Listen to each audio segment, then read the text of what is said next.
around the budget because it's going to be a very difficult budget, because it's a difficult economy, and because the state and the people of the state have a difficult problem dealing with the deficit.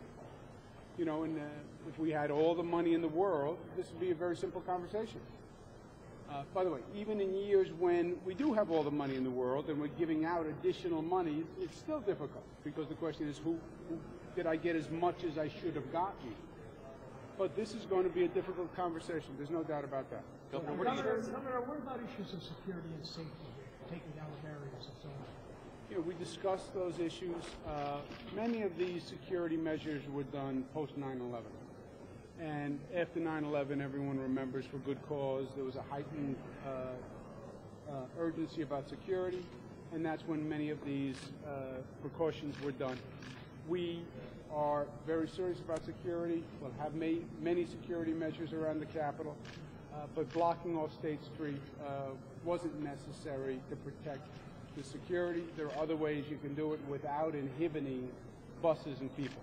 Governor, what are you doing with Governor? Sworn in today with you, actually 3 other people, but I wanted to ask you about Tom Napoli and Eric Schneiderman and your intentions of working with them. You know, there have been thoughts that you and Mr. Napoli may have issues with each other. Can you work with him, and can you work with Eric Schneiderman? You know, Mr. Napoli and I did have issues, right?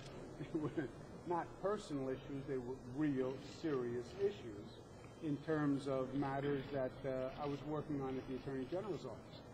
So that was a very legitimate situation where there were issues, difficult issues we were working through. Those are now gone. I look forward to working with the Comptroller. I look forward to working with the Attorney General. I look forward to working with the legislature on both sides of the aisle. I tried to make that point in my remarks earlier, that this is no time for partisanship. This is no time for politics as usual. This situation is too serious, and the time is too short. We have no time for business as usual. Well, gridlock, well, politics, well, the Democrats are going to fight with the Republicans just because the Democrats are the Democrats and the Republicans are the Republicans. Well, there's going to be a jockeying of power between the executive and the legislative. There's no time for that. We are right at the point of no return in this state. We're losing people, we're losing businesses. We can't afford it. So either we do business differently, or this state is going to have real trouble. And I think that's the point we're at. Governor, how about the property tax cap? What was it like being in the mansion, coming back, and being here? You spend your time as a youngster here, or sort of a youngster, and now you're back as governor. I was. It was very moving for myself and for my family. We were chatting before. You know, we have 12 years. My family lived there. 2 of my sisters were married in the mansion. My mother spent a lot of time basically restoring the entire mansion. It was my father's residence, obviously. Family holidays for 12 years were celebrated. And now a whole new generation comes back. You know, my sisters came back with their kids. My brother Chris came back with his kids. My children obviously had never seen it before. So it was, and that this occasion should be my becoming governor, and my father and my parents could share this moment. I mean, it was really one of the beautiful life moments for me and my family. Have you canceled or rescinded any Governor Patterson's executive orders? Have you issued any? We are issuing executive orders today.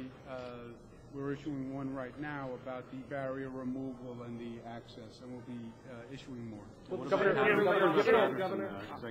I don't believe we've rescinded any. Governor, how many the state worker layoffs will stand, Governor? Yes. how much of a priority can the property tax cap be ultimately? I'm sorry? How much of a priority can the property tax cap be ultimately, given all the other problems that the state faces right now? Will it be able to get passed in the first 6 months of your administration? I'm going to work very hard on the property tax cap. I'll tell you why. Because it's part of the orientation that I'm trying to change. I work for the people of the state of New York. That's who I work for. I work for the people. I don't work for the special interests. I don't work for the lobbyists. I work for the people. If you ask the people of the state what the most important issue is, they're going to say taxes. They're going to say taxes, and they're going to say jobs. And the two are interconnected. And people can't afford to pay any more taxes. Period. They just can't afford to pay it. You know, in the real world, taxes are going up 5, 6, 7%. No one's income is going up 5, 6, 7%. No one's bank account is going up 5, 6, 7%. No one's home value is going up 5, 6, 7%. So the taxes are going up. How do you expect people to pay for it? You know, where does the money come from to pay for the increasing taxes? Normally, their income is going up, the economy is running, the house is appreciating, their life, the economics of their life are going up. That's not the case now. And I understand the local governments say, well, I can't spend less. You know what? You don't have to spend less. It is the economic equation that every real person in this state is living with. Nobody likes to spend less, right? Everyone believes we need more money, but there's something called fiscal discipline. People live with it. Politicians have to live with it too. So $10 billion means a lot of budget pain we're going to see this year. So you're not going to raise taxes? It's got to come out of the We're budget. going to see, look, first of all, we had an unsustainable rate of increase in spending. Unsustainable rate. We were making a lot of money because Wall Street was going great guns, and we were spending a lot of money. But it was an unsustainable rate of increase. What's happening now is the unsustainable rate of increase has to slow or stop. That is a shock to the system. But it was unsustainable. And yes, we were making a lot of money at one time and we were spending a lot of money. But now we're not. And there's a very simple economic equation that people live with in life. That when the income slows, the expenses slow.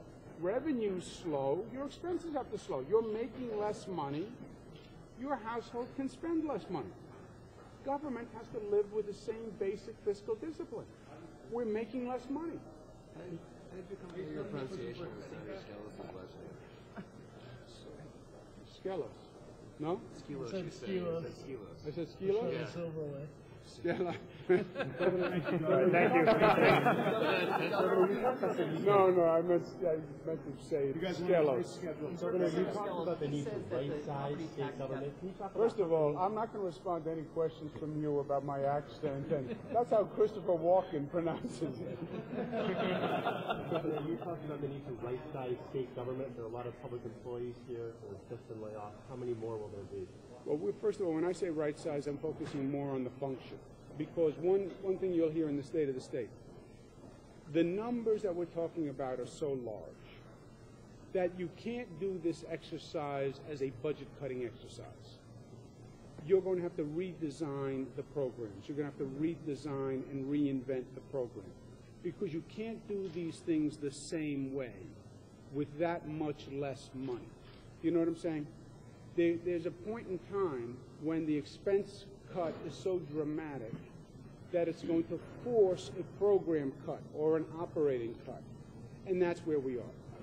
The good news is, to the extent there is good news, we had to do this anyway. I've been auditing the Medicaid program for 4 years. The Medicaid program is in desperate need of radical overhaul. Desperate need. We've just been layering regulation after regulation after regulation on that program for years. A lot of the sections of the program don't even make any sense. My lawyers can't figure it out when I was in the Attorney General's office, which was yesterday. So you had to revise and reinvent the Medicaid program anyway.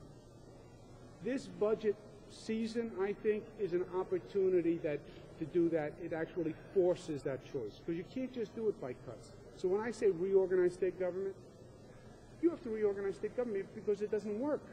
Forget the money, forget the layoffs, forget the personnel. The organization chart doesn't work. You look at the organization chart of state government, I defy anyone here to make any sense of the organization chart of state government. So that had to be done anyway. You said right-size. How many layoffs? Income tax for wealthier New Yorkers still go away with that sunset. My position is, as I have said repeatedly, it hasn't changed. No new taxes. Period. No new tax. I understand the semantics argument, Michael, and people say, well, that's not really a new tax. I say no new taxes, period. Thank you. Thank you very much.